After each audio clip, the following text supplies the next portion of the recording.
When I was in preschool, my teachers told my mom that my nickname was the Bruiser. From playing too hard with the other kids to knocking over the other kids' toys, never intentionally, of course, I was always moving 1,000 miles a minute. The name has stuck over the years, intentionally or not intentionally. Hi, my name is Hailey Graham, and I'm a freshman here at UNF. I've lived in Jacksonville my whole life, and I consider the 904 not only to be my home, but my favorite place to be. My family and friends are the most important thing in my life, though, no matter how much I put them through. When I was 4, I came down with the flu, which now would be a very unfortunate predicament to be in, just because I don't have time to get sick anymore. But when I was 4, it was an excuse to be even more babied, and I got to sleep in my parents' room, which looking back now is a little weird, but when you're 4 and you're so little, it's very comforting. And so in the midst of my parents taking care of me one night when I had the flu, my mom got out of bed and actually fell and broke her back. Literally broke her back in the middle of the night. And the paramedics came, and I started to feel really sick. And I clung on to my mom, and one thing led to another, and I ended up throwing up in her ear. Yes, throwing up down my mother's ear canal 15 minutes after breaking her back.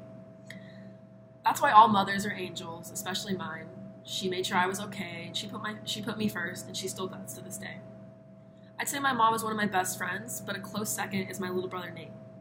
He's 15 now, and he's in that I'm too cool for everything stage of his life.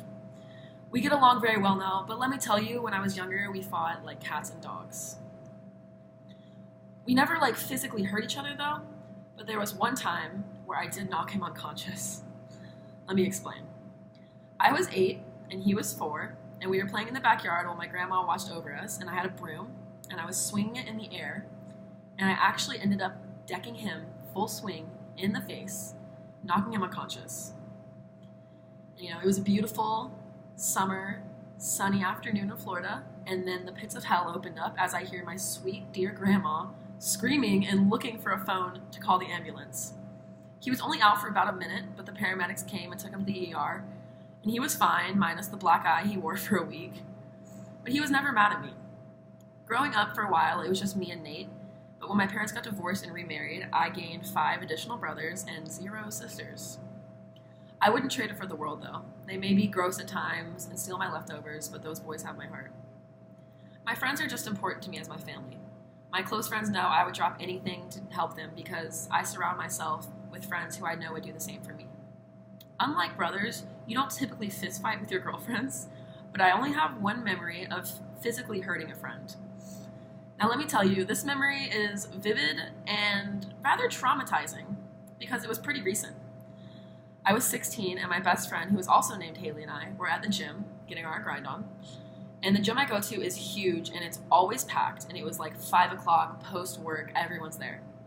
We were loading up the bar at the squat rack with weights, and I accidentally lost my grip, and I dropped a 25-pound plate on her toe, completely breaking it. I made a huge scene, and when I tell you I've never seen a crowded gym just stop everything they were doing and turn their attention to my poor friend in agonizing pain, I mean it. I still feel horrible about it till this day, and I probably re-apologize to her once a week. We joke about it now, and she was never really mad, except for when it initially happened. She became a truck driver for a couple of seconds. After that, I took a couple weeks off of the gym, just out of sheer embarrassment for being such a klutz. But I don't normally do that. Working out, particularly weightlifting, is a huge passion of mine and definitely my biggest hobby. I'm majoring in exercise science to hopefully one day become a physical therapist. I find the human body and exercise science I find the human body and how you can heal your body with targeted exercise very fascinating. It's kind of ironic for somebody who has unintentionally caused so much harm to her loved ones. Well, now you can probably tell why the nickname the Bruiser stuck. I'm learning every day to slow down and not rush through life, because 9 out of 10 times it's better to take your time and enjoy life.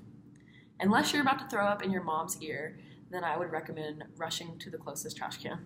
Thank you.